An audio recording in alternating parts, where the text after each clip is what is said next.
कासेगावमधील अवैध वाहतूक आणि व्यवसाय तातडीने बंद करा.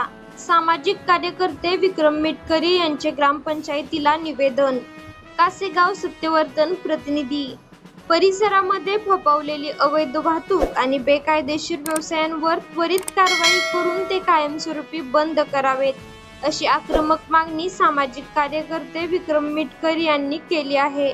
या संदर्भात त्यांनी कासेगाव ग्रामपंचायतीला एक सविस्तर निवेदन दिले असून प्रशासनाने याकडे दुर्लक्ष केल्यास तीव्र जनआंदोलनाचा इशारा दिला आहे.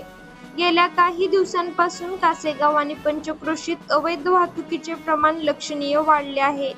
क्षमतेपेक्षा जास्त प्रवासी आणि माल वाहून नेणाऱ्या वाहनांमुळे अपघातांचा धोका वाढला असून शालेय विद्यार्थी, महिला आणि सामान्य नागरिकांच्या सुरक्षिततेचा प्रश्न ऐरणीवर आला आहे. यासोबतच गावात काही ठिकाणी छुप्या मार्गाने बेकायदेशीर व्यवसाय सुरू असल्याच्या तक्रारी नागरिकांमधून सातत्याने समोर येत आहेत. या सर्व प्रकारांमुळे गावाचे शांततापूर्ण वातावरण बिघडत असून तरुण पिढीवर याचा विपरीत परिणाम होण्याची शक्यता निर्माण झाली आहे. या गंभीर परिस्थितीची दखल घेत सामाजिक कार्यकर्ते विक्रम मिटकरी यांनी थेट ग्रामपंचायतीमध्ये जाऊन सरपंच आणि ग्रामविकास अधिकारी यांना लेखी निवेदन सुपूर्द केले.